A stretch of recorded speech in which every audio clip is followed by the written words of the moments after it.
सीताराम।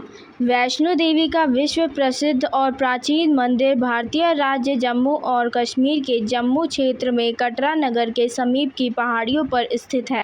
इन पहाड़ियों को त्रिकूट पहाड़ी कहते हैं। यहीं पर लगभग 5200 फीट की ऊंचाई पर उपस्थित है माता रानी का मंदिर। यह भारत के तिरुमला वेंकटेश्वर मंदिर के बाद दूसरा सर्वाधिक देखने जाने वाला धार्मिक तीर्थ स्थल है। मंदिर परिचय।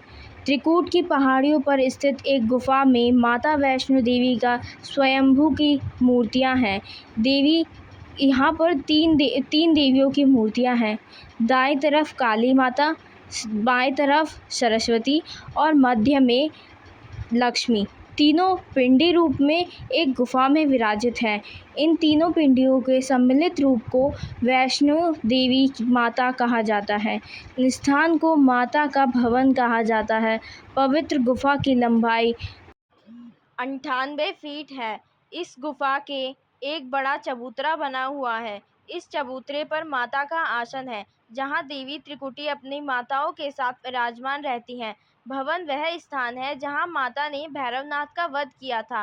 प्राचीन गुफा के समक्ष भैरव का शरीर मौजूद है। उसकी सिर उड़कर 3 किलोमीटर दूर भैरव घाटी में चला गया और शरीर यहाँ रह गया। जिस स्थान पर सिर गिरा, आज उस स्थान को भैरवनाथ के मंदिर के नाम से जाना जाता है। कटरा से ही वैष्णो देवी की पैदल चढ़ाई शुरू होती है, जो भवन तक करीब 13 किलोमीटर और भैरव मंदिर तक 14.5 किलोमीटर की है। मंदिर की प्राचीन कथा। मंदिर के संबंध में कई तरह की कथाएं प्रचलित हैं। एक बार त्रिकुटा की पहाड़ी पर एक सुंदर कन्या को देखकर भैरवनाथ उससे पकड़ने के लिए दौड़ा। तब वह कन्या वायु रूप में बदलकर त्रिकुटा पर्वत की ओर उड़ी चली। भैरवनाथ भी उनके पीछे भागा। माना जाता है कि तभी मां की रक्षा के लिए वहां पवन पुत्र हनुमान पहुंच गए।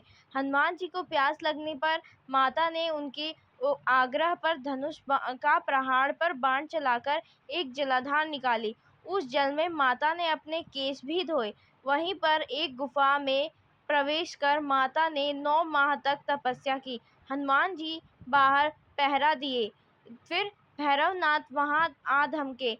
उसने उस दौरान एक साधु ने भैरवनाथ से कहा कि तू जिस कन्या को समझ रहा है वह आदिशक्ति जगदम्बा है, इसीलिए उस महाशक्ति का पीछा छोड़ दे। भैरवनाथ ने साधु की बात नहीं मानी। तब माता गुफा की दूसरी ओर से मार्ग बनाकर बाहर निकल गई। यह गुफा आज भी अर्धकुमारी या आदि कुमारी या गर्भ जून के नाम से प्रसिद्ध है। आदि अर्धकुमारी के पहले माता के चरण पादुका भी है। वह स्थान है जहां माता ने भागते भागते मुड़कर भैरवनाथ को देखा था। अंत में गुफा से बाहर निकलकर कन्या ने देवी का रूप धारण किया और भैरवनाथ वापस जाने को कहकर फिर से गुफा में चली गई।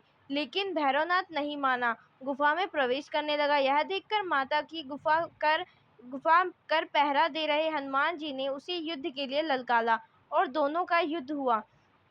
युद्ध का कोई अंत नहीं देखकर माता वैष्णवी ने महाकाली का रूप लेकर भैरवनाथ का वध कर दिया।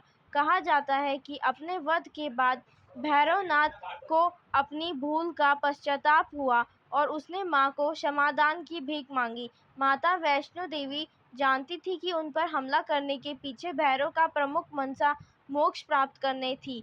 तब उन्होंने न केवल भैरव को पूर्व जन्म का चक्र से मुक्ति प्रदान की, बल्कि उसे वरदान देते हुए कहा कि मेरे दर्शन तब तक पूरा नहीं होगा जब तक कोई भी भक्त और मनुष्य मेरे बाद तुम्हारे दर्शन नहीं करेगा। एक और कथा। उपरोक्त कथा को वैष्णो देवी के भक्त श्रीधर से जोड़कर भी देखा जाता है। 700 वर्ष से भी अधिक समय पहले कटरा से कुछ दूरी पर स्थित हंसाली गांव में मां वैष्णवी के परम भक्त श्रीधर रहते थे। वे निसंतान और गरीब थे, लेकिन वे सोचा करते थे कि एक दिन वे माता का भंडारा रखेंगे। एक दिन श्रीधर ने आसपास के सभी गांव के लोगों को प्रसाद ग्रहण करने का न्योता दिया। भंडारे वाले दिन श्रीधर अनुरोध करते हुए सभी के घर बारी बारी गए ताकि उन्हें खाना बनाने की सामग्री मिले। वह खाना बनाकर मेहमानों के भंडारे वाले दिन खिला सके। जितने लोगों ने उनकी मदद की वह काफ़ी नहीं थी, क्योंकि मेहमान बहुत ज़्यादा थे। वह सोच रहे थे कि इतना कम सामान के साथ भंडारा कैसे होगा। भंडारे के दिन पहले श्रीधर एक पल के लिए भी सो नहीं पा रहे थे, यह सोचकर कि वह मेहमानों को भोजन कैसे करा सकेंगे। वह सुबह तक समस्या से घिरे हुए थे। बस उसे अब देवी माँ से ही आस थी। वह अपनी झोपड़ी के बाहर पूजा के लिए बैठ गए। दोपहर तक मेहमान आना शुरू हो गए।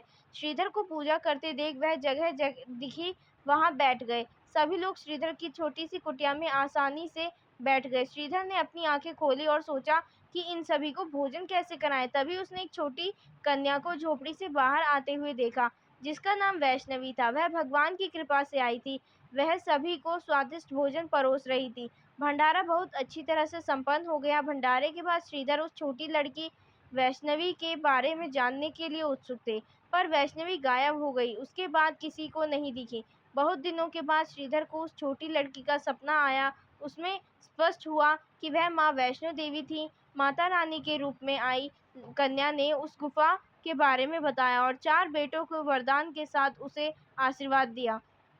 एक बार फिर खुश हो गए श्रीधर और माँ की गुफा की तलाश में निकल पड़े, और कुछ दिनों बाद उन्हें वहाँ गुफा मिल गई। तभी वह माता दर्शन के लिए श्रद्धालु जाने लगे। धन्यवाद। आशा है आपको यह कथा अच्छी लगी होगी।